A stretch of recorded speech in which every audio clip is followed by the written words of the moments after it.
All right, in this video, what we're going to do is we're going to introduce the idea of what's called a probability distribution.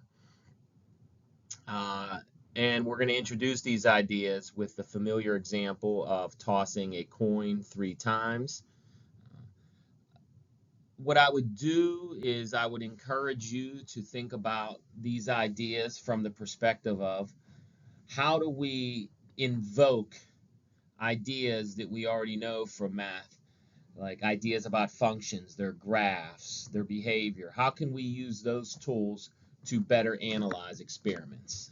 That's one way to think about why we need probability distributions. All right, so what we're going to do is we're going to remember one of our famous examples. We're going to toss a coin 3 times. We will assume, you don't necessarily have to do this, but let's assume the coin is fair. You'll recall that when we flip a coin 3 times, there are 8 outcomes, which you can see right here. The 8 things that can happen. Do not forget it's convention. We read these from left to right. So for example here, you should think about this one as heads on the first toss, heads on the second toss, tails on the third toss. Okay, so what we'd like to do is, as I said on the first slide, we want to be able to use what we know about functions uh, and all that those tools provide. And so in order to do this, we create this new thing called a random variable. A random variable is just a fancy name for a type of function. In particular, this is a function that takes an outcome as its input. So you can think of this, you guys remember this is your domain. And I'm using a mouse here, so this is suspect, but your input is one of the outcomes, and the output is a number. So, it's sort of easy to want to think of this as f evaluated at blah equals blah, and that's exactly what we're going to do, only we're not going to use f. It's convention to use the notation capital X. So in probability and statistics, we are going to call a random variable by a capital letter. In this case, we're going to use the capital letter X. Uh, so what does the random variable look like? Well, we can visualize it right here. In the left column, again, you can think about this as sort of when you were a baby in algebra class and you learned how to graph, you would make a little table. And you could think about this over here. These are our outcomes. If you look at this particular outcome, there are 0 heads, and so the value of the random variable is 0. If you look at this set of outcomes right here, this is the event of exactly 1 head. You'll see that there's 1 head here, and so the value is 1. Here you'll see exactly 2 heads in each one of these, and so we assign each one of these gets assigned the number 2. And lastly, the 8th outcome is all 3 heads, and so we assign the number 3. So what's very scary, for example, is if you wanted to write this out, how you would do it is you would say, in your typical notation you learned in other math classes, you would say, for example, X evaluated at T,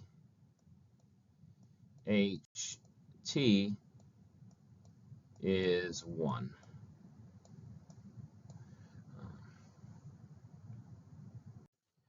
So in this particular experiment, tossing a coin 3 times and counting heads, if we denote the number of heads by capital X, there are 4 possibilities. They can be 0, 1, 2, or 3 heads.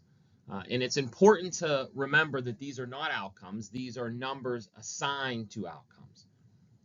So again, a random variable is a function that inputs an event or an outcome, and it spits out a real number. Now, if we want to make this a little more logically sound, we have to incorporate some more words. And what we typically do is we call this a probability distribution. It is sort of the function, if you will, or the relationship that shows us how all the probabilities are assigned. For example, when you look at this notation right here, the way you read this is you read this as the probability that the random variable x equals little x. Or in the case of our example, we might say the probability that the number of heads equals 2. Or the probability the number of heads equals 0. So if we want to visualize this distribution, we need to look at how the probabilities are assigned to all the different outcomes. So if we look at the situation where the number of heads is 0, there is only one outcome that fits this restriction, and that is when we get all tails. And so the probability that there are 0 heads is the same as the probability that you get tails, tails, tails, which we've already computed in previous exercises. That is 1/2 to the 3rd power, and another way of writing that is 1/8. What about the probability of getting exactly 1 head? Well, the probability of exactly 1 head is an event, and there are 3 outcomes in that event. Here's 1 head, here's another way to get 1 head, and here's a way to get 1 head. From our axioms and our addition rule, we know that that means we have to add up the probabilities of each one. Each one of them is 1/2 to the 3rd power, so you get 3 of those, or 3/8. The scenario of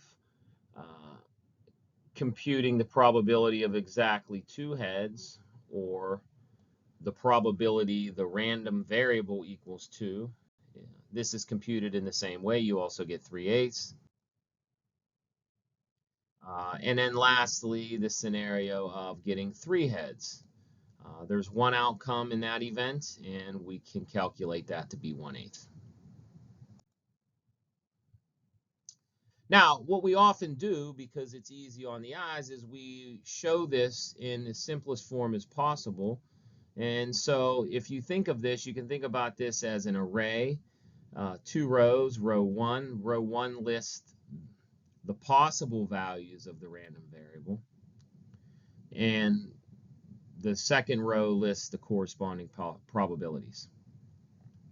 So there's a 1 in 8 chance of getting no heads, there's a 3 in 8 chance of getting 1 head, there's a 3 in 8 chance of 2 heads, and a 1/8 chance of 3 heads.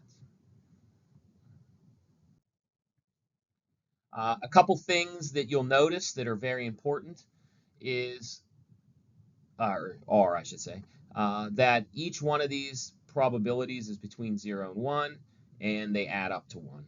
That's extremely important. We can also visualize this probability distribution the same way you might graph a function.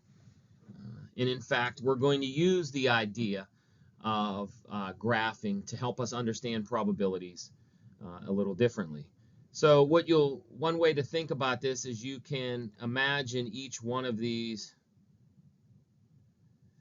if you were to think of this as a function, f of x equals something. When you input 0, because that's 0 heads, you get 1/8.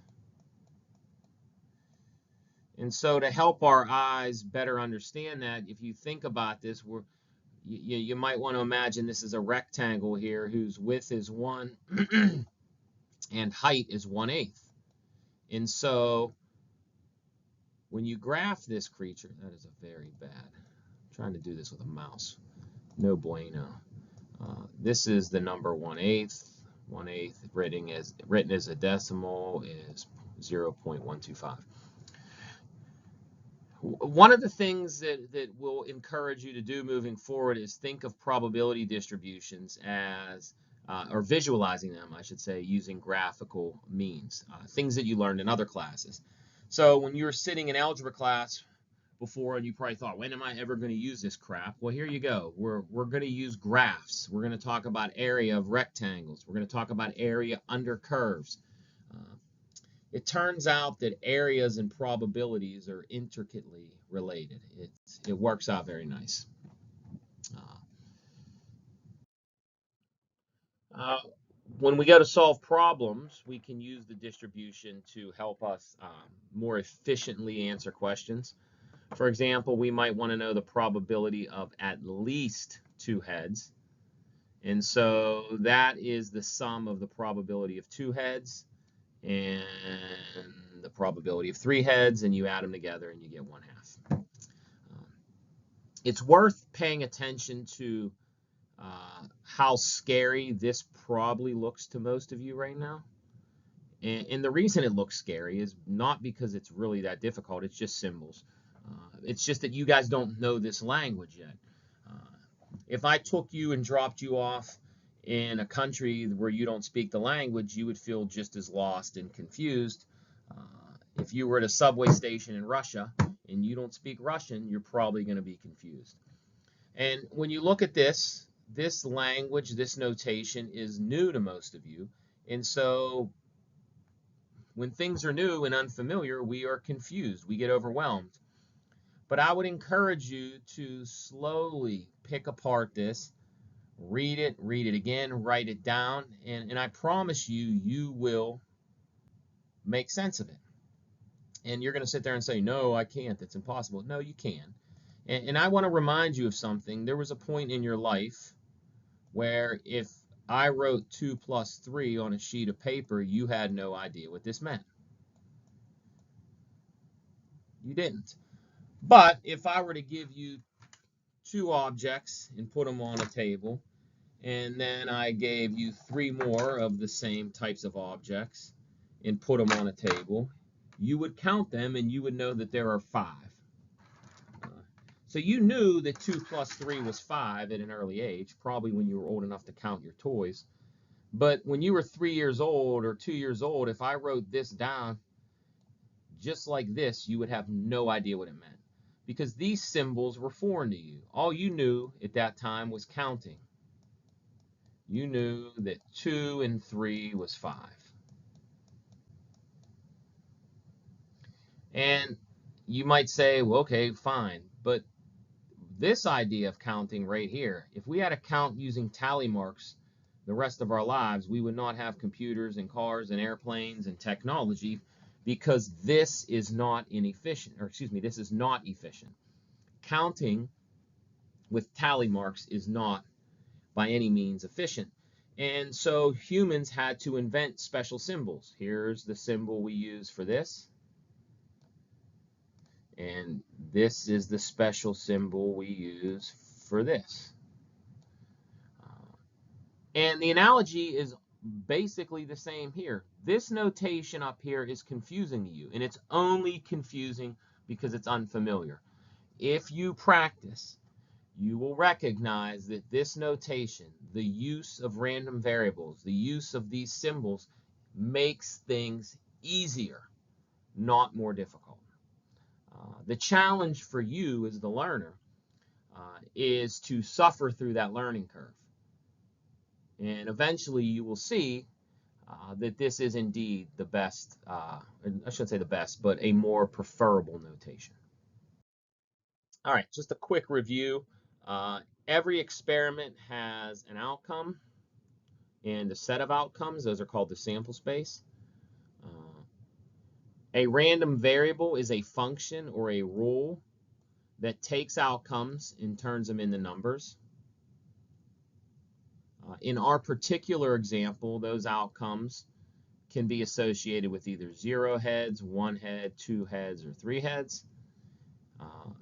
And then each one of those values has an associated probability. And we can often compactly refer to that association using what we know about functions.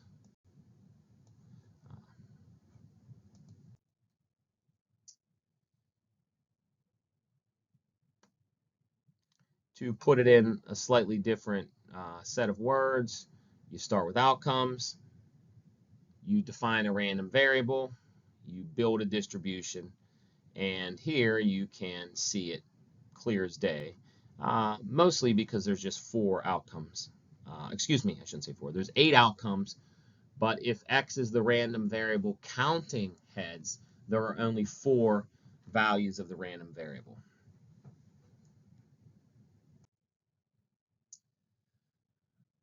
All right, the ideas in this video can be extended to flipping a coin 30 times, 50 times. They can be extended to rolling dice. They can be extended to observing a price of a stock. They can be extended to observing where accidents happen on a certain stretch of a highway. They can be extended to asking whether somebody who takes out a loan will default on their loan. Nearly any question that you can come up with, there is a way to rephrase your question in terms of probability using random variables and everything that follows. So please watch this video multiple times if necessary. Email me or schedule a meeting or say, O'Grady, do more examples. I would be happy to do more to help you understand this. But I need you to let me know what you're confused by. All right, gang. I will see you in the next one. Peace.